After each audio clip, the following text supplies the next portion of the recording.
Ние веќе пред 3 недели почнавме уж една нова серија и ќе ја тераме до Великден. А серијата е Великденска серија, така да обработуваме некои важни теми од периодот околу Великден, некои текстови кои се поврзани со тоа или подобро да кажам некој завршен дискурс од Евангелијата кои го адресираат моментот во кој Исус веќе тргнал кај Јерусалим, тоа негово последно патување кон Јерусалим, каде што го завршува неговиот овоземен живот.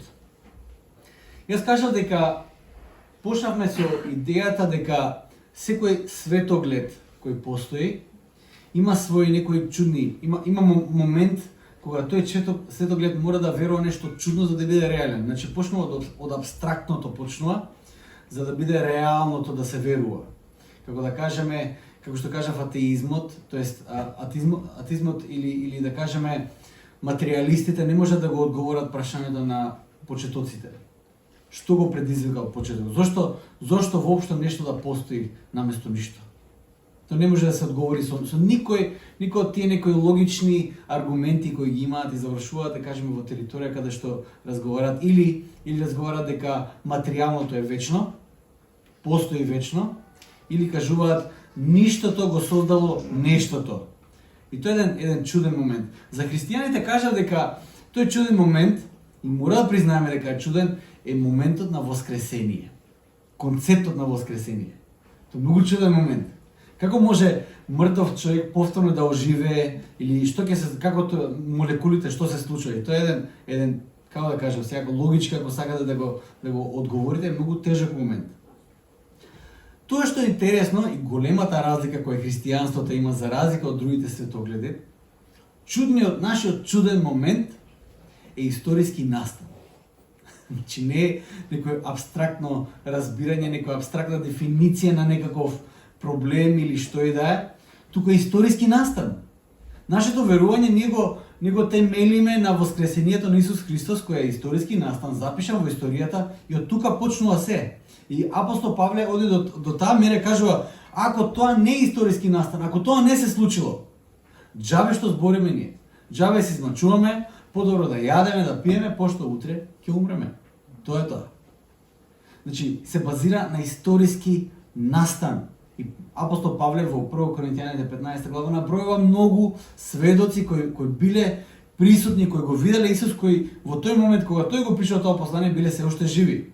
Ако коринтијаните имале проблем и сакале да го испитаат тоа, еве ви ги адреса, телефонски броеви, што е да е, видете и уверете се. Тоа е тоа. Зборував исто така и за минатиот пат за најголемото робство. Најголемото и најстрашно робство кое се случува во светот. Никулецот, како да кажам, коренот за секое робство во светот е робството на гревот.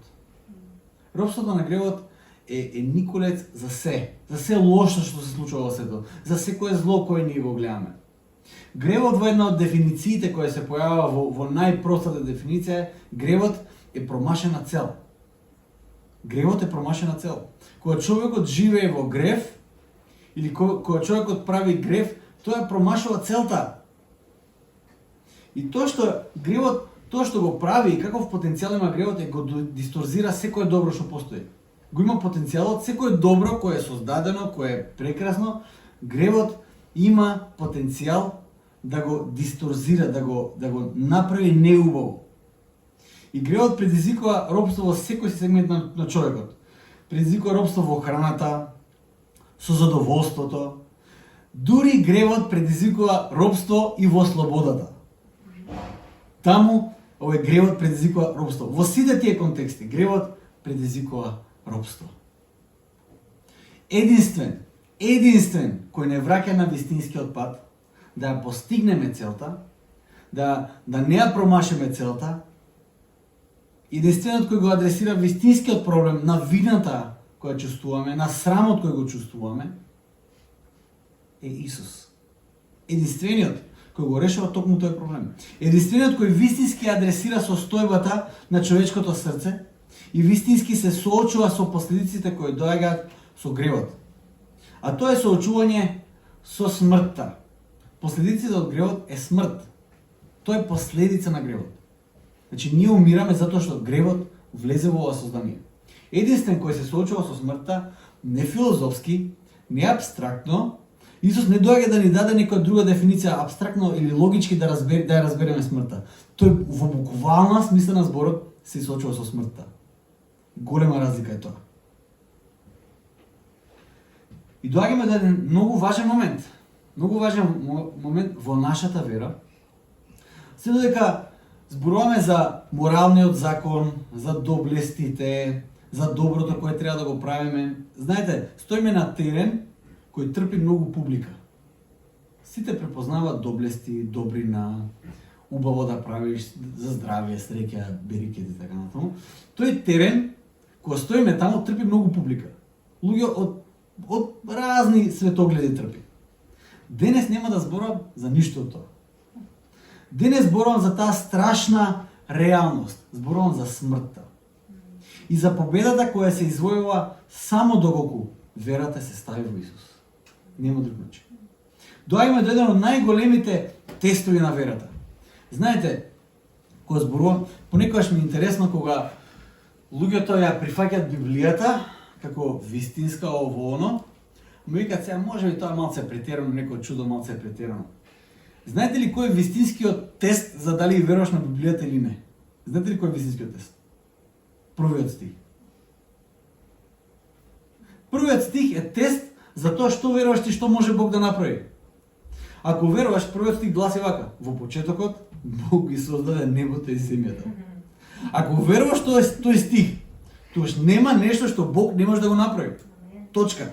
Ако Бог може да создаде се живот тука што гледаме и не гледаме и ово она, Јупитер, Сатурн и сите тие можни галаксии, ако го веруваш тоа така лесно, тогаш не би требало да имаш проблем да веруваш било што друго што Бог би требал или може да го направи. Тој е вистинскиот тест на верата. Сега, да кажеме, во оваа конкретна ситуација ќе се соочиме со тестот на верата и на надежта во кој ние полагаме вистински. И тука нема common ground for all of us. Тука е си или веруваш, или не веруваш. Толку е. Значи, доаѓаме до еден од најголемите тестови на верата. Дали ќе веруваш дека текстот кој го работиме денес е вистина или не, од тоа ќе зависи каде ја положуваш твојата надеж, каде лежи твојата вера. Доколку веруваш дека текстот за денес е вистина, тогаш си решил најголем дел од дилемите кои ти се појавуваат во животот. Текстот е долг, нема да го читам, само ќе ви кажам настанете во сите, како се като ви, во билтените го имате текстот целиот таму наведено. Се работи за текстот од Јован 11 глава. Многу интересен текст. Тоа е моментот кога Исусовиот пријател Лазар е болен и умира. Една кратка сумаризација за што се случува во текстот. Некои важни точки сега ќе ви ги кажам, за да не го читаме цел. Сега. Како прво Лазар е болен, а Лазар е братот на Марта и на Марија, познати ликови од Библијата. Исус со учениците е далеко од Лазар, ама Марта и Марија праќаат гласници да му кажат на Исус: твојот пријател кој многу љубиш е болен. Исус вика: супер, нема проблем. И наместо Исус одма да тргне, Исус останува таму уште 2 дена, па после тргнува накај Витинија. Исус во продолжение на текстот им кажа на апостолите: Лазар, ајде додиме, мојот пријател Лазар спие, и ти гледа, па чим заспал, ќе му помине, тоа е, знаеш. Исус вика: не, Лазар е умрен. Ама се радувам затоа што вие сте сега со мене да видите што Господ ќе направи. Тоа што е интересно и многу важен момент во текстот е тоа што Тома го разбира во овој момент. Апостол Тома. Тома разбира дека тоа патување ќе го плати Исус со својот живот.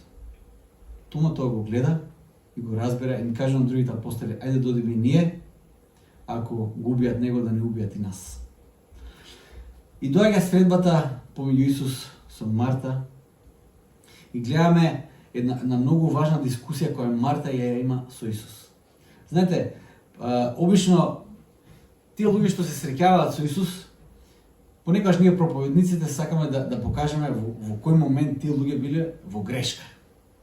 Кој Исус и кажа на Марта, ќе воскресне твојот брат, он вика, да, верувам дека ќе воскресне во последниот момент и ние ќе го изразиме тој момент. Ама слушај, во ред, ама сега ќе видиш дека ќе воскресне и каже, абе Марта, пак не ти текнува нешто ово.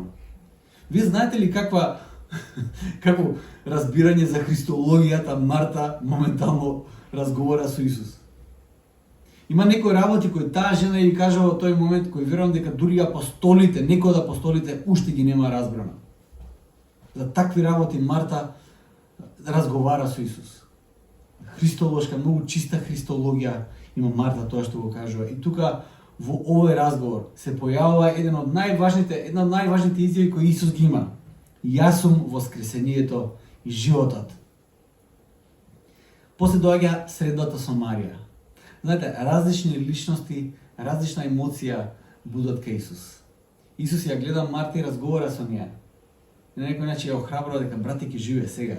И гледа Марија, ни збор не си кажуваат, Исус почнува да плаче. Едноставно има многу интересна динамика овде во овој текст. И после го имаме воскреснувањето на Лазар. Лазар е нем тука во приказ, Лазар не кажа ни збор. И овој текст завршува со 45 до 46 стих, каде толпата која е таму присутна се разделува. И тоа е исто многу важен момент, ќе допреме до тоа. Овој текст јас го поделив на 5 дела.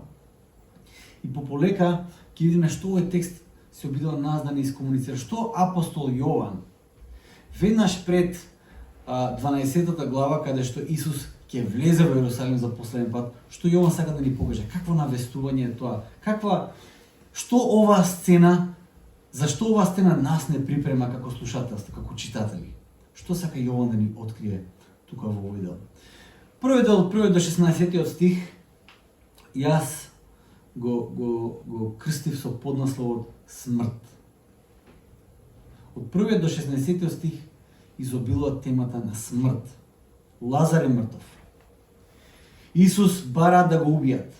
Тоа е дел од текстот, дека евреите, израелците се обидуваат да го убијат. Тома разбира нешто многу важно. Тома ја гледа ситуацијата, оној кој го викаат неверниот Тома. Па не знам дали бил баш неверен. Кога сите не знаат што да прават, Тома вика, знаеш што, јас гледам некои работи и гледам, мислам дека ќе го убијат Исус, дај да одиме и ние. Да паднеме и ние со него. Предлага да одат сите во Јерусалим. Тома предчувствува дека нешто ќе се случи во Јерусалим. Преку самиот настан и изјавата на Тома, апостол Јован ни открива и најавува нешто драматично. Тоа што Тома го предпоставуваше, а што Исус го знаеше, е дека со тоа што Исус оди во Јерусалим, да го направи за Лазар во тој момент, тоа што Исус намерава да го направи за Лазар, со тоа што оди во Јерусалим, големи се шансите да го плати тоа со својот живот. Евреите веќе некое време правеа планови, кова некои ситуации, како да се ослободат од Исус на Мартин Скорсезе начин, мафијашки начин. Прилика тоа го прават. Прават ситуации да најдат некој да го фатат, да го обвинат за со што и да е. Зашто и да е, му праќаат книжни да го пратат, да плаќаме ли данок на Цезарот? А да правиме ли тоа? Некој небулози, што да ви кажа. И нормално Исус е Исус. Тоа што е важно, што мораме да го видиме во овој текст, Христовиот акт на ризик. Христовиот акт на ризик за својот живот, одејќи на кај Јерусалим за да го спаси својот пријател Лазар, е во суштина слика во мало од тоа што Исус беше спремен да го направи и го направи за целото човештво. Тоа е една мала слика за таа огромна слика која Исус ќе го направи за целото човештво. Онака како што Исус се приближи до Јерусалим, местото каде што беше сконцентрирана целата сета власт која му се противеше, на ист начин во отелотворувањето Бог превзема ризик да дојде во средиштето на бунтот на неговото создание, да дојде на нив терен, нивни терен и да донесе исцеление. Тоа се случува. Исус оди во Јерусалим, местото каде што го барат за да го убијат, за да го исцели својот пријател Лазар, и тоа е една мала слика од тоа што Исус го прави за целото човештво, за целото создание. Бог зема форма како еден од нас, доаѓа во средиштето на бунтот и тука го ризикува својот живот. Како и во сцената за Лазар, очекувани моменти, знаете ли кои се? Кога одите на погреб, што очекувате? Очекувани моменти се тагата, страдањето и смртта. Но изненадувачки моменти се радоста, исцелението и животот. И се тоа преку силата на воскресението. И во приказната за Лазар, и во воскресението на Исус, очекувањата се едни, изненадувањата се други. Вау! Како втор дел во овој текст се појавува разговорот кој Исус го има со Марта. Марта и Марија се добро познати личности, тие што малце биле во црква или малце читале Библијата, ќе знаат дека се многу харизматични личности, многу се различни и двете. Различен фокус имат, различен поглед имат на работиве. Марта е малце попрактична, Марија е малце по, како да кажам, по филозофски пристапува, размислува, разговара и така натаму. Марта во разговорот со Исус открива многу за теологијата на црквата за Божиот син. Во тој краток разговор кој Исус го има со Марта, се гледат најосновните доктрини на христијанската вера за Исус, кој црквата ги има некако расплет или како заклучок после години и векови за тоа што се случило, туку од самиот почеток. Црквата го има тоа верување затоа што е сведок на тоа кој Исус е. И Марта во тој разговор тоа го открива. Што верува Марта за Исус? Марта верува дека Исус може да исцели. Да исцели со збор. Таа тоа го верува. Таа нема никаква дилема по тоа прашање. Марта вели, знам дека можеш да исцелиш, штета што не беше тука, да беше тука ќе го исцелеше брат ми, ама Марта вели уште една работа. Што и да побара од таткото, Исус, тоа ќе биде побарано, па тоа да значи и враќање во живот на некој кој веќе умрел. Марта тоа го верува. Со цело срце го верува. Верува во воскресението на мртвите во последниот ден. Тоа Марта го верува. Верува дека Исус е Божиот син и дека тој е Месијата кој доаѓа во светот. Тоа го верува Марта. Исус вели, јас сум воскресението и животот. Тој е еден од стиховите за кој велам дека Исус не ни остава никаков простор да бидеме фини и толерантни со Него. Тој е еден од тие стихови кои буквално те ставаат, те изложуваат за да биде да или црно или бело. Тука нема сива зона. Ако човек кој вистински не ги отелотворува овие збороите на јас сум воскресението и животот, а ги кажува тие зборови, таа најзлобната личност која постои и најголемиот измамник кој постои. Ако во случај заведе луѓе да веруваат во таа работа. Ако човек каже јас сум воскресението и животот, положете ја целата надеж и целата вера во мене, и ако он тоа не го живее на вистина, не го отелотвори, таа личност е најзлобната личност што постои во созданието, во историјата. Исус овде не вели да се сакаме сите, да се толерираме сите. Тој вели дека тој е изворот на сиот живот. Тој е центарот на нештата. Тој е оној кој противречи на нормалниот тек на животот кој завршува со смртта. Тој вели вака: сите знаеме дека секој живот завршува со смртта. Јас викам дека не е така. Јас противречам на тоа. Тој е оној кој вистински кажува дека ја гледа смртта во лице и се смее. Затоа што смртта на него не му може ништо. Со таквиот Исус, јас и ти сме оставени да одлучиме што ќе правиме. Со таквиот Исус се соочи народот кој живееше во негово време, но и со таквиот Исус се соочи народот од први век до сега. И мораш да одлучиш што ќе веруваш ти за Исус. Дали тој навистина за тебе ќе биде воскресението и животот, или ќе го изрелативизираш се до тоа и кажеш, добро, он е супер учител, добар е, прекрасен лик е, ги сака сите и така натаму. Мораш да одлучиш. Но Исус не остава многу простор. За Исус тоа е да или не. Доаѓаме до третиот дел, кој е емотивниот дел во оваа приказна. Не знам дали сте го гледале најстариот филм за Исус кој беше снимен. Исус со плави очи, со кадрава убава, спуштена коса, со малци спиено лице. Кој имате гледано? Јас прв пат кога го гледав тој Исус филм, да го гледате, прекрасно, не? Јас мислев дека тоа го нашли совршениот човек без емоции. И гледам, вау, човече, нема емоции, освен кога отиде у храмот да суши се живот, нели?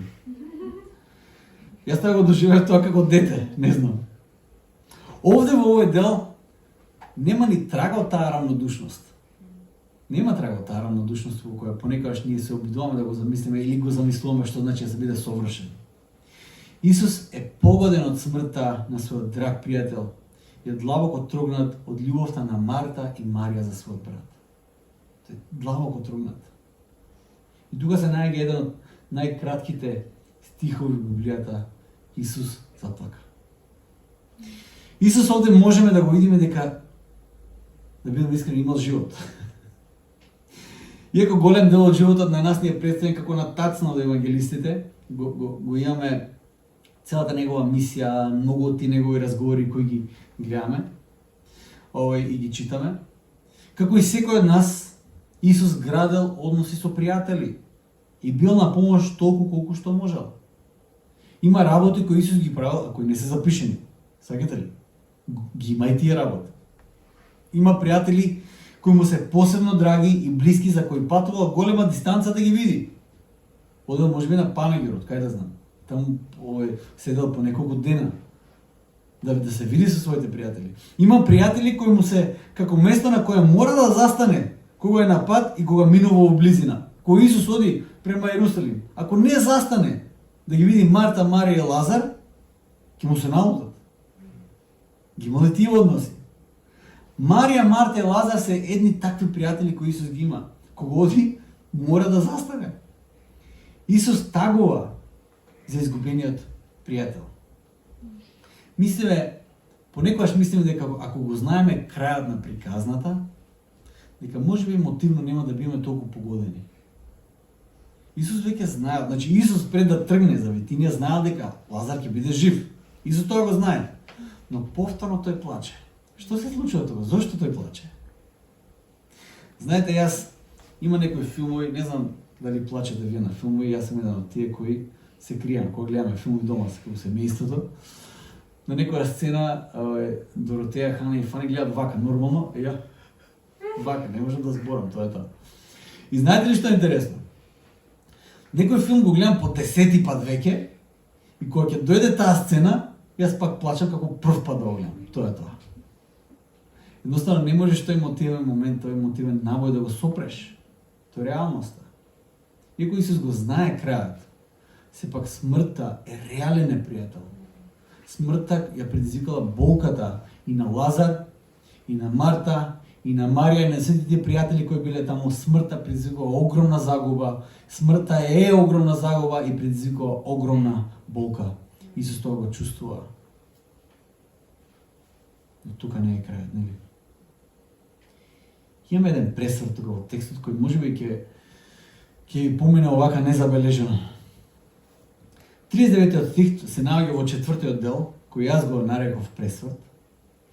Исус вели: кренете го каменот, а Марта, сестрата на умрениот, му рече: Господи, мириса веќе. Има 4 дена откако е умрен. Ке си кажете можеби дека во овој текст сега овде нема ништо необично. Не ќе ви кажам дека овде се крие една голема тајна.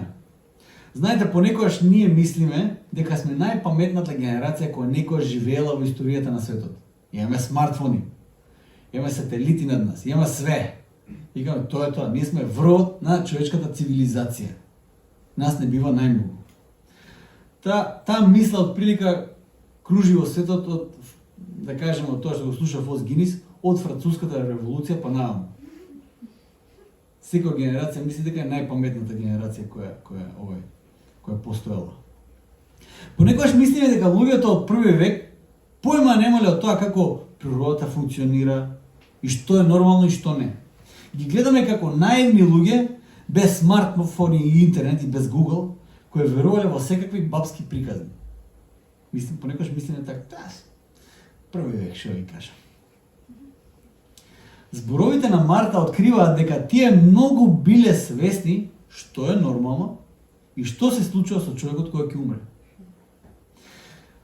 Со други зборови, тие немаат очекување дека освен смрдеа, нешто друго ќе излезе од таа пештера каде што го положиле Лазар пред неколку дена. Тоа Марта го кажува. Оки ќе го отвориме ни камено. Ама да знаеш, единствено што ќе излезе од таму е смрдеа, зашто Лазар е умре. Толку.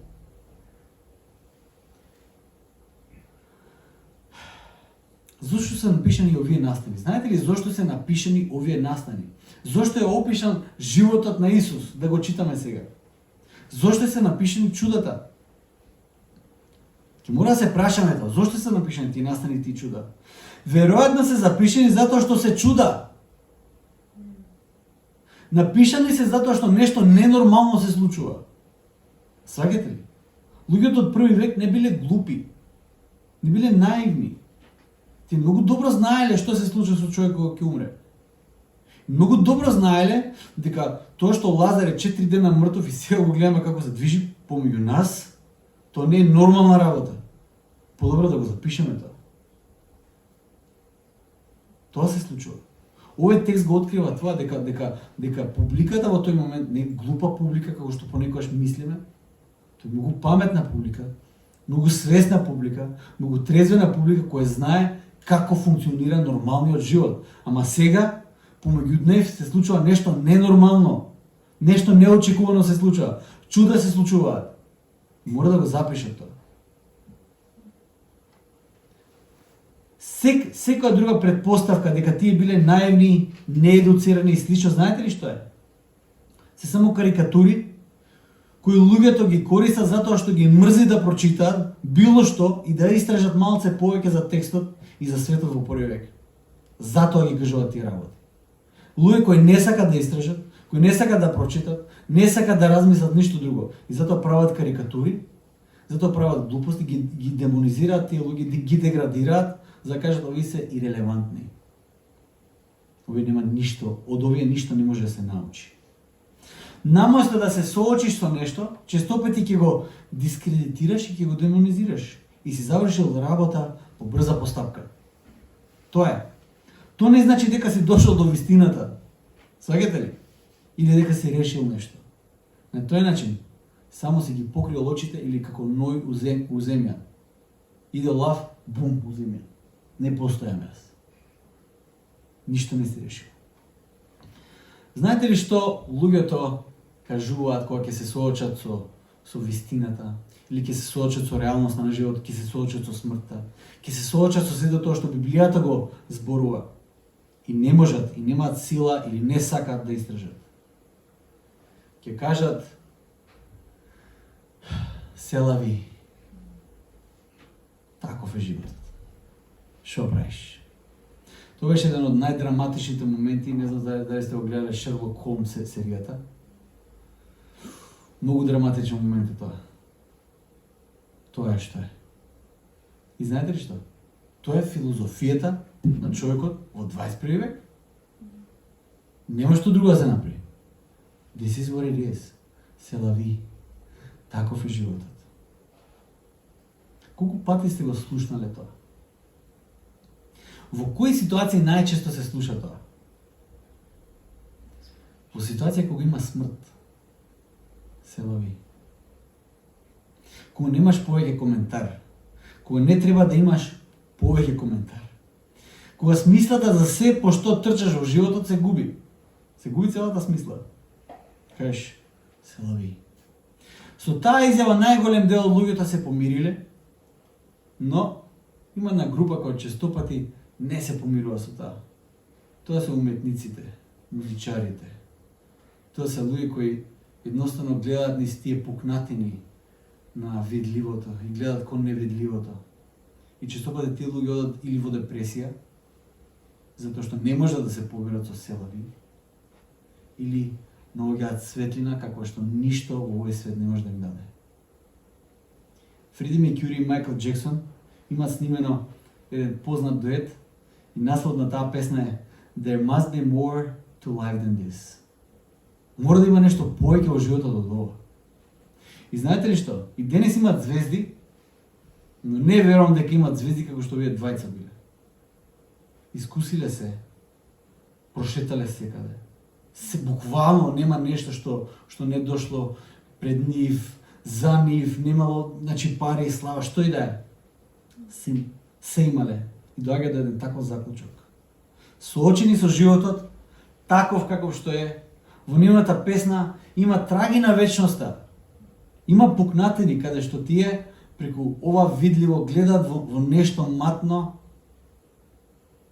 но изобилуваат со бунило, со бунтоност дека не може да се прифати едноставно селави. Не може. И велат во песната What good is life if in the end we all must die? There must be more to life than this. Што ќе ти е животот ако на крај сите мораме да умреме? Мора да има нешто повеќе во животот од ова сега. Од овој текст сакам да заклучиме три нешта. Прво, тоа што се случи со Лазар лесно можеше да се провери. Дали сметаме дека луѓето од први век биле глупи? Дали сметаме дека човекот што го пишува ова Евангелие според содржината е комплексно и богато, верува во бабски приказни? Веруваме дека тој човек кој го пишува тоа верува во бабски приказни? И прашањето зошто немаме контраприказни на новозаветните настани? Тој период во историјата кога многу се пишувало. Многу се пишувало. Рабински приказни, историчари се појавиле во тој момент. Нема ниеден контратекст на настаните од Новиот Завет. Ни за воскреснувањето на Лазар, ни за воскреснувањето на Исус. Зошто? Па затоа што имало живи сведоци на тоа. Нема контратекстови. Има некои факти само. А тоа е дека Јован е сведок. Писателот на овој текст е сведок. Тој не го пишува ова како за нешто што го слушнал. Тој се наоѓа во тие 12 души кои стално се со Исус и го видел каменот како се тркала, го видел Лазар како излегува и тоа го пишува во детали. Евангелието според Јован напишувано 90-та година од нашата ера, од први век. 90-та година. Оригиналниот текст секако за ниеден историски настан не постои, затоа што ти биле хартија, нема хард диск, нема некој виртуално место каде ќе се чува тој текст, немале музеи. Оригиналниот текст, како и за секој антички текст, не постои, но тоа што го имаме е најраната копија на дел од фрагмент на овој текст кој датира од 125-та година. Отприлика 30 години од кога Јован го пише во Евангелието, ние веќе имаме делче од тоа Евангелие дека Јован тоа го напишал. Имаме циркулира веќе. 30-та година. Знаете ли колку се 30 години во античката историја? За античката историја и за докази за античката историја. Ќе кажеме пример за споредно. Во контекст на историјата е еден мал приказ. Херодот, Тукит, Тацит, Цезаровата галска војна, тоест се што моментално ние веруваме за античкиот свет, за римското царство, се што ние веруваме дека било вистина, од овие приказни, првата копија која се наоѓа од моментот на пишување до првата копија, распонот не е 30 години. Во просек е 900 години. Сваќате ли? Отприлика толку е временскиот распон. Ние воопшто не поставуваме прашање дали Цезарот постоел или не. Не поставуваме прашање дали Александар Велики постоел или не.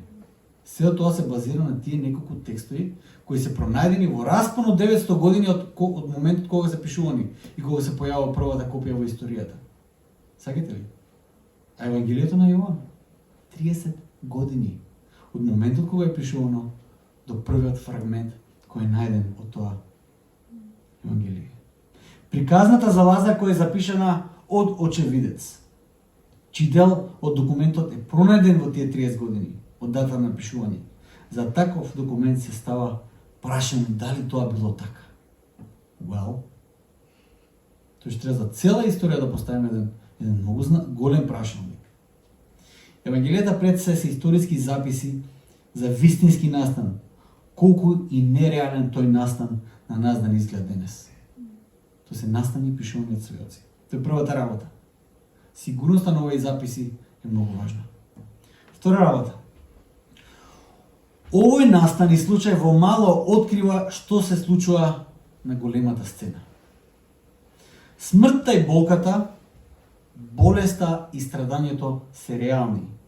Исус е погоден од болката, Исус е погоден од смртта. И без разлика на тоа што тој го знае епилогот, сепак смртта е реална и е спротивна на се што Бог замислил да биде. Смртта му противречи на самата причина за создавање на Бог. Тоа е смртта.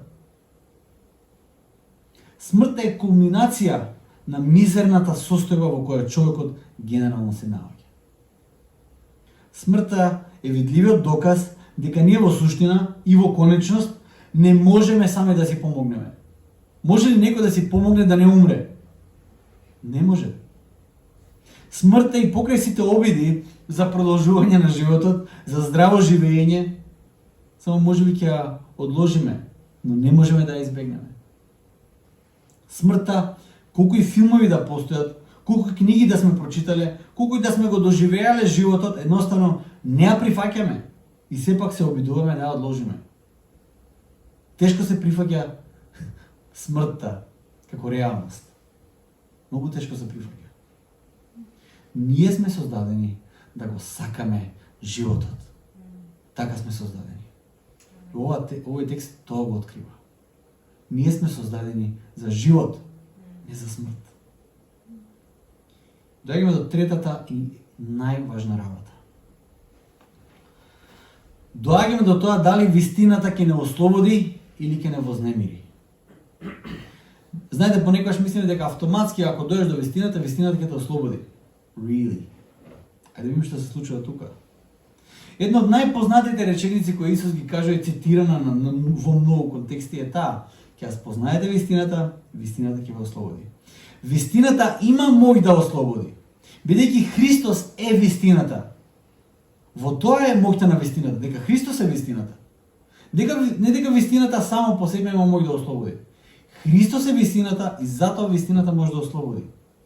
Вистината има таа ослободителна моќ само тогаш кога човек живее и пребива во вистината. Инако, вистината со сиот тој потенцијал кој го има, не може ништо да направи за човекот кој одлучи да живее надвор од вистината. Ние таа опција имаме. Слобода на избор. Слободен избор имаме секој еден од нас. Од денот кога се раѓа до последниот ден што го има во себе. Имаме слобода дали да пребиваме во вистината или да не пребиваме во вистината. Во крајниот дел на оваа приказна, 45 до 50 стих, имаме две врсти на сведоци на настанот. Две врсти. Сите биле сведоци на тој настан. Има луѓе таму кои со денови плачеле, тие 4 дена плачеле со Марта и со Марија. Тие сведоци доаѓаат таму, гледат што се случува, го гледат Лазар како излегува од гробот, едни се израдуваа, другите се вознемирија. Едните поверуваа, другите накодошија. Отидоа кај фарисеите и го накодошија Исус што направил. Замислете, истите луѓе кои плачеа со Марта и со Марија, едните поверуваа, другите кажа чека да кажеме ние на овие таму. Овој текст досега не однесе на место каде може да биде твојата најголема победа или твојот најголем пораз. Таму те носи овој текст. Средина не постои. Местото на кое нема некоја морална лекција, нема некоја сива зона, нема некаков емотивен расплет. Тоа е местото пред гробот на Лазар. И Лазар, воскреснатиот, кој се уште стои со завои. Тој е нем сведок. Стои излезен од гробот, стои со завои и сите ние стоиме пред тој гроб во овој момент. И го гледаме Лазар. На тоа место, гледајќи во таа сцена, толпата се дели на оние кои поверуваа и оние кои се отидоа. Знаете, понекогаш не е до аргументите. Честопати не е ни до чудата. Понекогаш се лажеме дека ако има чуда, сите ќе веруваат. Не е до чудата, верувате ми. Со тоа прашање ќе се соочуваш цел живот. Нагласокот го имаме сега околу Великден, бидејќи тогаш тој историски настани се случил. Христовото воскресение. Иако секоја недела, секоја богослужба, секој биење на камбаните го разгласува тој факт дека Христос воскреснал. И секој треба да одговори на тоа прашање. Со зборовите на еден познат теолог кој се соочил со тоа прашање ќе кажам вака: ако Христос е воскреснат, ништо друго не е важно. Ако не е воскреснат, ништо друго не е важно. Јарослав Пеликан. Што ќе направиш ти со таа порака? Што ќе направиш со таа порака? Ќе се вратиш од таму каде доаѓаш и ќе се помириш и ќе кажеш: се лави, таков е животот, што да правим, идемо дале? Или, како дел од толпата, ќе поверуваш. Ќе ставиш твојата надеж во Христос. Ќе ставиш твојата вера во Христос. Ќе пребиваш во вистината. Вистината ќе те ослободи и ќе добиеш една нова надеж во животот. Нова сила, нова насока во твојот живот. Со Бог кој ќе носи нови возбудувања и ќе ти донесе најголемата победа која можеш да извојуваш во тој живот. Победа која Исус веќе ја завршил. Само те става тебе на страната на победниците. И во конечност ќе извојуваш таа најголема победа во животот, а тоа е победата над смртта. Никој освен Исус не може да се пофали со таква победа. Никој освен Исус. Има многу повеќе во животот отколку само сега и ова. Јас ќе го кажам тоа, како овие двајца познати пејачи. Има многу повеќе во животот отколку само сега и ова. Таа жет за живот и за значење и таа победа и смисла ја носи само Исус. Животот со Исус во кој ти пребиваш во вистината. Ја се молам за секој еден од нас кој веќе има направена таа одлука да намерно секојдневно пребива во вистината. Да пребивате во вистината секој ден. Ќе се молиме за крај. Татко наш небесен, ти благодариме за тоа што, Господи, по твојата благодат, Господи, ние сме победници, затоа што, Господи Исусе Христе, ти победи. Фала ти, Татко мој небесен, за тоа што ти толку многу не сакаш. Фала ти што не повикуваш во твоето царство, во царството на светлината, Господи Боже ми, благодетите и благословите од тоа царство можеме и сега да ги искусиме. Боже мој, остани со нас. Те молам, Господи, помогни ни да пребиваме во вистината, во Тебе, Господи, каде што на вистина ќе ја спознаеме таа вистина и таа вистина ќе не ослободи сите нас. Господи, сакаме да бидеме победници и затоа, Господи, те молам, биди со нас. Амен.